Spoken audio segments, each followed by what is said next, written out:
Udah? Belum kan? Udah. Assalamualaikum warahmatullahi wabarakatuh. Halo teman-teman semua, kembali lagi di Himara Podcast Mandua Kebumen. Di sini bersama aku Kartika Indra Kirana. Dan di sini di Himara Podcast kali ini kita kedatangan seorang narasumber yang sangat luar biasa. Assalamualaikum Pak. Waalaikumsalam warahmatullahi wabarakatuh. Bapak ini merupakan sejarawan dari Kebumen, salah satu sejarawan dari Kebumen. Silakan Pak bisa memperkenalkan diri. Ya, Assalamualaikum warahmatullahi wabarakatuh. Nama saya KRAP Arif Priantoro Rekso Diningrat.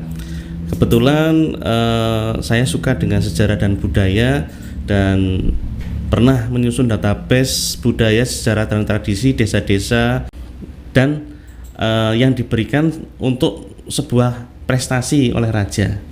Jadi di keraton itu ada dua gelar. Yang pertama gelar Asmo Paringan Dalem, yang kedua gelar Tepas Darah. Nah, kalau KRAP itu sebenarnya dua gelar jadi satu. Jadi gelar Asmo Paringan Dalem itu harusnya KRAT, Kanjeng Raden Arya Temenggung.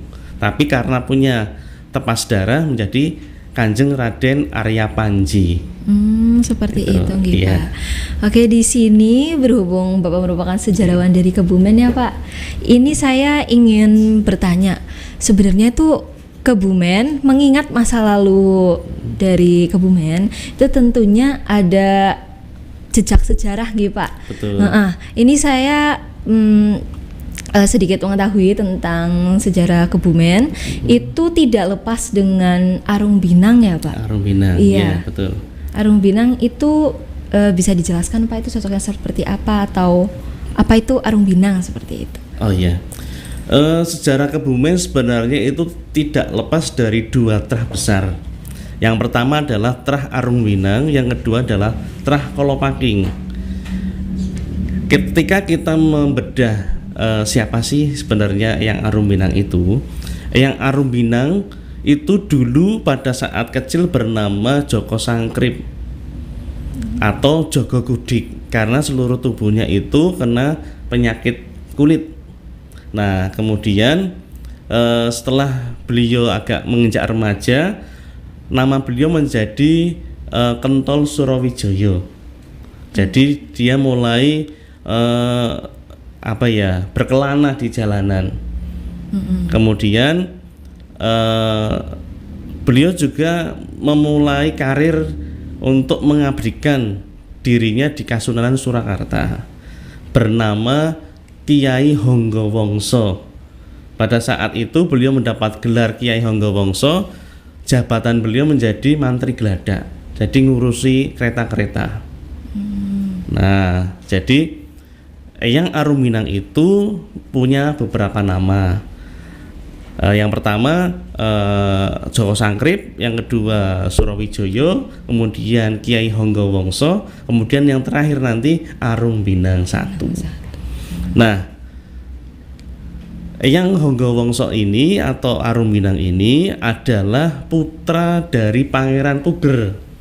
Ketika kita merujuk versi data yang dikeluarkan oleh Patrap Paguyuban Trah Arung Binang, tetapi ini juga punya dasar kuat karena data yang diambil dari Patrap itu data yang ada di Kasunanan Surakarta. Jadi beliau adalah putra dari Pangeran Puger. Jadi Pangeran Puger siapa? Pangeran Puger itu adalah Pakubuwono ke-1. Jadi beliau putra raja, tapi pada saat itu belum dinobatkan menjadi raja. Arung Binang I putra dari Honggayuda. Honggayuda ini adalah putra dari Pangeran Bumidirjo. Pangeran Bumidirjo. Iya. Siapa Pak? Pangeran Bumidirjo adalah paman dari Amangkurat, Raja Mataram saat itu. Jadi adik dari Sultan Agung gitu. Nah, Pangeran Bumidirjo beliau adalah penasehat raja, tetapi terjadi perbedaan pendapat. Kemudian Pangeran Bumidirjo jengkar dari keraton, meninggalkan gelar kebangsawanannya menjadi rakyat biasa. Nah, kemudian beliau sampai ke daerah Panjer saat itu. Kemudian ketemu dengan Eyang Bodronolo, diberi tanah Pardikan. tanah yang dibebaskan dari pajak pemerintah. Nah, kemudian lahirlah Eyang Honggayuda. Nah, tetapi kalau kedua versi ini kita dalami lagi bahwa sebenarnya Eyang Arumbinang yang pertama itu putra Pangeran Puger, tetapi diasuh oleh Eyang Honggayuda. Nah, kemudian setelah beliau dewasa menikahlah dengan putri dari Eyang Honggayuda. Jadi putra mantu. Itu lebih dalam lagi. Nah, memang ada dua versi berdasarkan data yang ada di Kasunanan Surakarta dan versi yang ada di Babad Arumbinang itu sendiri. Tetapi setelah kami dalami ternyata seperti itu. Putra dari tim yang dibentuk atau ditugaskan oleh Pakubuwono II untuk mencari daerah sebagai ganti nanti yang akan dibangun Keraton Kasunanan Surakarta. Nah, Eyang Honggowongso ini masuk dalam tim itu. Jadi jasa beliau Eyang Arumbinang I sangat besar untuk Kasunanan Surakarta, di mana beliau yang menentukan titik dibangunnya Keraton Kasunanan, juga beliau berjasa dalam pembangunannya. Jadi sampai saat ini masih ada catatannya bahwa gendengnya, batu batanya, bahkan tukang-tukangnya itu didatangkan dari Kebumen. Nah, itu masih ada sampai sekarang. Nah, Trah Arumbinang itu sendiri yang mengabdi di Kasunanan itu Arumbinang 1, 2, 3, dan 4. Nah, kemudian pada saat Perang Jawa itu 1825 sampai 1830, setelah Perang Jawa selesai, Hindia Belanda merapikan administrasi kewilayahan. Nah, kemudian dibentuklah Residen Kebumen. Nah, itu diangkatnya Eyang Arumbinang keempat menjadi Bupati Kebumen yang pertama. Sosok dari Arumbinang 4 itu sendiri, Pak, itu kan menjadi bupati di Kebumen, bupati pertama berarti nggih, Pak? Bupati pertama Kebumen. Bupati pertama Kebumen. Iya. Nah, itu nama aslinya siapa, Pak? Ya, jadi sebelum kita menggali tentang siapa yang Arumbinang 4 sendiri, kita juga perlu membuka bahwa bagaimana sih tata pemerintahan Kebumen itu sendiri. Jadi tata pemerintahan Kabupaten Kebumen itu sebenarnya dibagi menjadi 3 tahapan. Tahap pertama itu adalah cikal bakal Kebumen, yaitu berdirinya Kadipaten Panjer. Jadi pada saat itu tahun 1642 diangkatlah Ki Bagus Badranala menjadi Bupati Panjer pertama, bergelar Ki Ageng Panjer Roma I. Nah, kemudian tata pemerintahan Ki Ageng Panjer Roma I diteruskan Panjer Roma II yang bernama, jadi ini putranya, putra dari Badranala. Beliau bernama Ki Hastrosuto. Jadi Eyang Badranala atau Panjer Roma I punya putra 2, Kertosuto dan Hastrosuto. Tetapi yang meneruskan kiprah beliau adalah Hastrosuto, bergelar Ki Ageng Panjer Roma II. Setelah Ki Ageng Panjer Roma II diteruskan putra dari Kertosuto, jadi ponakan. Ini adalah sebuah perjalanan di mana masing-masing itu punya kepentingan, punya tugas, dan punya alasan masing-masing. Jadi pada saat itu kalau Paging 4 itu membantu Laskar Pangeran Diponegoro untuk melawan Kompeni. Tetapi Eyang Arumbinang 4 juga seorang patriotik. Beliau masih mengabdi di Kasunanan Surakarta. Ketika sebuah tugas negara diembankan, apapun itu berarti harus siap, karena beliau adalah seorang prajurit.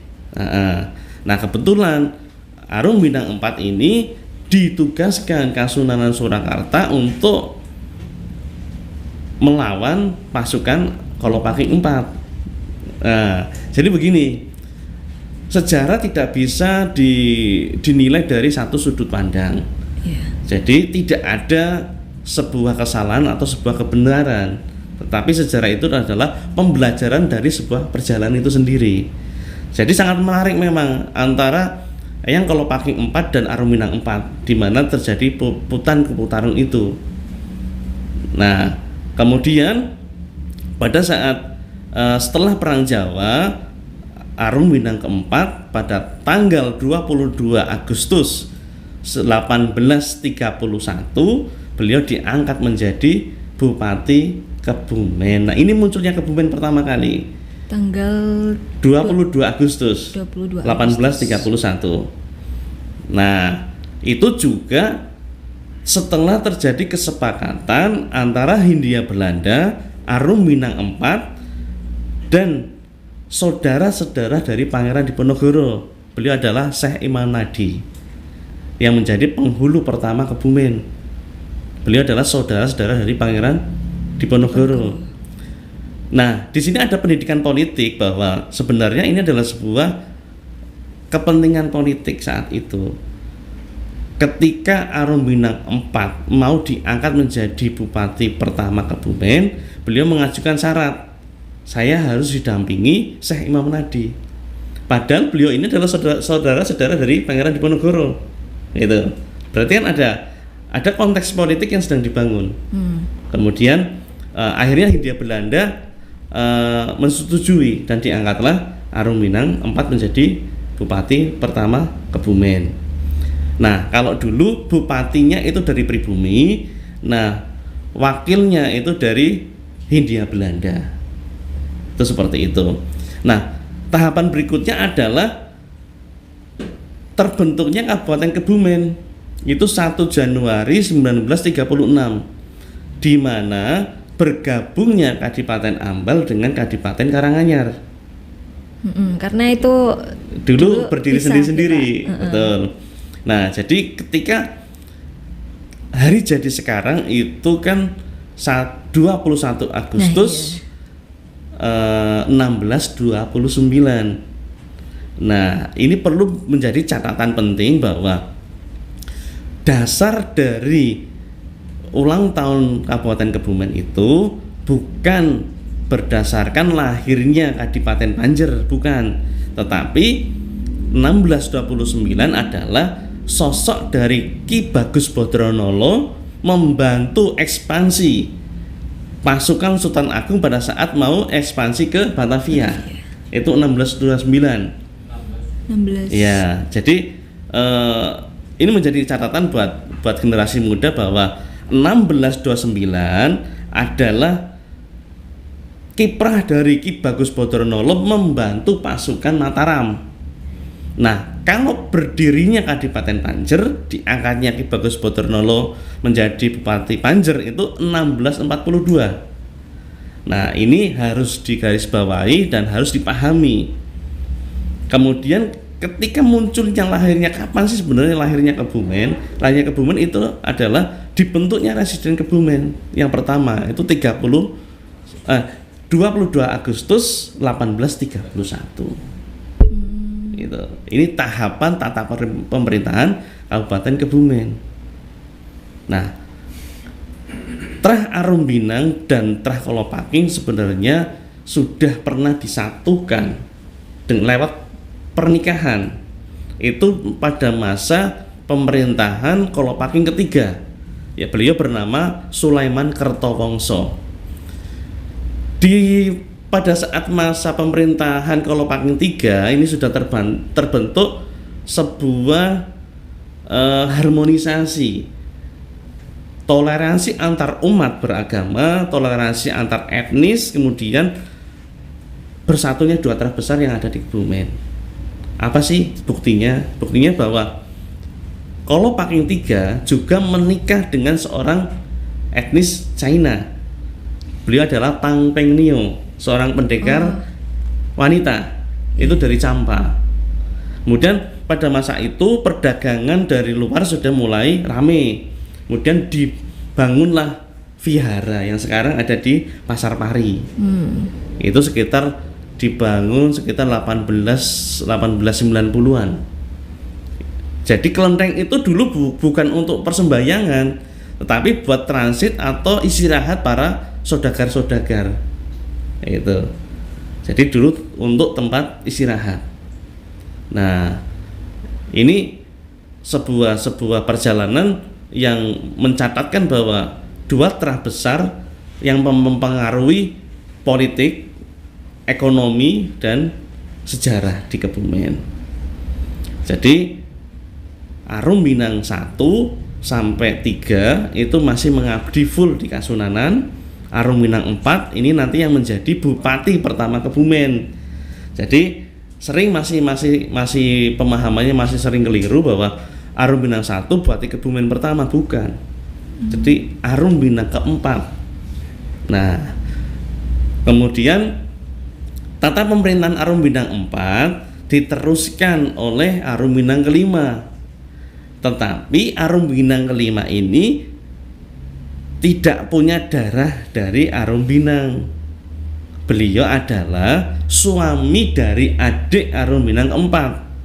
Beliau bernama Raden Bagus Sanglir. Raden Bagus Sanglir. Nah, Arum Minang 5 ini punya darah HB 3. Iya. Jadi punya darah keturunan dari Hamengkubuwono III dari ibu. Gitu. Jadi Raden Bagus Sanglir itu bukan adik atau putra dari Arum Minang 4, tetapi adik ipar dari Arum Minang 4. Karena yang Arum Minang 4 tidak punya putra sampai situ. Itu. Kemudian Arum Minang diteruskan sampai Arum Minang ke-8. Nah, puncak masa pemerintahan Arum Minang sangat dekat dengan Mangkunegaran di era Arum Minang 7, di mana Arum Minang 7 mendapatkan gelar songsong kebesaran dari Mangkunegaran ke-7. Dan industrialisasi yang ada di Kebumen dibangun oleh Arum Minang 7 dan Mangkunegaran 7. Jadi kedekatan antara Kebumen, Mangkunegaran, dan Kasunanan itu dibangun sejak Arum Minang 1, di mana yang Arum Minang 1 sangat dekat dengan Mangkunegaran 1, kemudian dengan Kasunanan dan Hamengkubuwono ke-1. Itu bisa dibaca atau datanya bisa dibuka lagi di Babat Prayut. Itu nanti ada berupa tembang, itu bagaimana kedekatan Mangkunegaran 1, Hamengkubuwono 1, dan Arum Minang 1. Bagaimana mereka pernah bersahabat, pernah berperang, dan pernah berbesan. Jadi Arum Minang ke-1 berbesan dengan Mangkunegaran ke-1. Itu jadi putri Mangkunegaran 1, beliau Bendoro Raden Ayuseni menikah dengan putra Arum Minang 1. Beliau adalah Onggodirjo. Itu jadi makanya kedekatan Mangkunegaran dengan Kebumen sangat dekat. Kedekatan Kasunanan dengan Kebumen juga sangat dekat. Sampai 1, Arum Minang 1, iya. sampai Arum Minang 4, Arum Minang 7 juga 8. Oh 8. Iya, sampai 8. Oke, Pak. Selanjutnya yaitu tadi bagaimana silsilah dari Arum Minang 4 yang menjadi seorang bupati Kebumen udah terjawab nih, Pak. Sangat belibet, namanya juga sejarah ya, Pak ya. Iya. Tapi ini sangat suatu yang luar biasa. Dan selanjutnya bagaimana tradisi politik yang dilakukan pasca pemerintahan Arum Minang 4 di Kebumen? Tradisi politiknya itu apa, Pak? Setelah pemerintahan Arum Minang keempat di Kebumen, mungkin ada suatu tradisi yang dimunculkan dari Arum Minang 4 itu sendiri di Kebumen. Jadi pada masa setelah Arum Minang 4 itu kan masih masih dalam apa ya, sebuah suasana bagaimana kita masih dipengaruhi oleh penjajah Belanda. Kemudian erat kaitannya dengan sistem pemerintahan monarki atau kerajaan yang pada saat itu masih sangat eksis. Jadi kalau Kebumen itu lebih banyak kita melihat tata kota yang ada di Kebumen, di mana itu ada alun-alun, kemudian ada pendopo, ada masjid, kemudian ada penjara, ada pusat pemerintahan. Ini sebenarnya sebuah konsep yang diadopsi dari ajaran Kanjeng Sunan Kalijogo, kemudian dikembangkan oleh Arum Minang I dan Hamengkubuwono I pada saat pembangunan Keraton Kasunanan dan pembangunan Kesultanan Jogja setelah perjanjian Giyanti. Nah, itu pun diadopsi ke tata kota. Nah, itu sebenarnya ajaran dari Kanjeng Sunan Kalijogo. Jadi pemerintahan saat itu masih terpengaruh monarki, kerajaan, dan pada saat itu masih suasana kita berjuang untuk melawan penjajah. Kemudian justru tantangan yang sangat luar biasa itu pada saat era Kanjeng Raden Temenggung Said Prawiro Sastro. Beliau adalah Bupati Kebumen pertama setelah proklamasi. Gitu. Jadi bagaimana beliau menata Kebumen pasca kemerdekaan. Jadi masa peralihan itu sangat luar biasa tantangannya. Jadi Kanjeng Raden Said Prawiro Sastro ini menjabat dari 1945 sampai 1947. 2 tahun. Ya, sebelumnya beliau bertugas di Magelang dan Tuban. Gitu. Nah, siapa Raden Said Prawiro Sastro ini? Raden Said Prawiro Sastro masih keturunan dari Arum Minang kelima. Jadi memang iya. Oh, seperti itu. Iya. Jadi emang Trah Kolopaking dan Trah Arum Binang itu emang sangat mempengaruhi iya, perjalanan Kebumen. Betul. Oke, selanjutnya Pak, ini nilai-nilai apa saja yang dapat kita terapkan sebagai generasi muda di bidang politik dari sosok Arum Binang IV yang menjadi Bupati Kebumen? Kalau Arum Minang IV itu adalah rasa patriotik seorang kesatria, seorang prajurit yang harus siap ditugaskan di mana saja. Ketika sudah ada perintah harus bertugas di mana, ya harus siap. Karena beliau adalah seorang senopati Kasunanan Surakarta. Seperti itu. Seperti itu ya Pak, yang tadi Arum Binang IV dengan Kolopaking perang. Iya. Perang Puputan-Puputarung. Jadi ajaran yang bisa kita ambil dari yang Arum Minang IV adalah sebuah makan kepentingan negara di atas kepentingan yang lain. Itu ajaran yang bisa kita ambil dari Arum Minang IV. Jadi harus bisa menyisihkan kepentingan pribadi dan harus lebih mengutamakan kepentingan negara atau kepentingan kabupaten. Itu. Sungguh luar biasa sekali ini Arum Binang IV ya Pak. Iya. Jadi kita sebagai generasi muda itu emang sudah sepatutnya meniru apa namanya Pak? Meniru perjuangan dari pendahulu kita yang benar-benar mementingkan negara daripada diri sendiri. Itu memang sudah terwujud dari angkat apa Pak?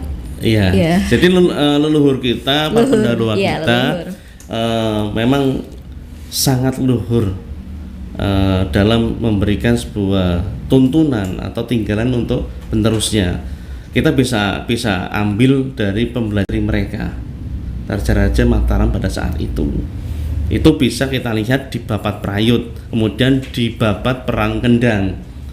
Jadi pada saat itu terjadi pertempuran antara Hamengkubuwono I dengan Mangkunegaran I.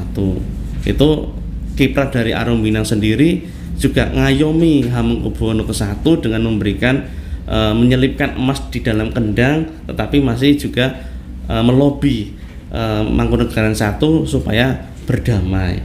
Jadi memang kalau kita ambil dari Eyang Arumbinang I, beliau adalah seorang sosok yang ngayomi dan sangat ngomong.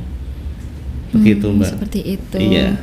Masya Allah sekali para pendahulu kita ya Pak. Iya. Ya, jadi sekian, terima kasih sekali nih Pak untuk percakapan kita hari ini mengenai sejarah Kebumen. Sama-sama. Tentang Arumbinang, dari Arumbinang 1 sampai Arumbinang ke-8. Iya. Terima kasih untuk Pak Arif, dan sekian podcast dari Himara Podcast. Kita tunggu di podcast berikutnya. Terima kasih sekali Pak. Wassalamualaikum warahmatullahi wabarakatuh. Waalaikumsalam warahmatullahi wabarakatuh.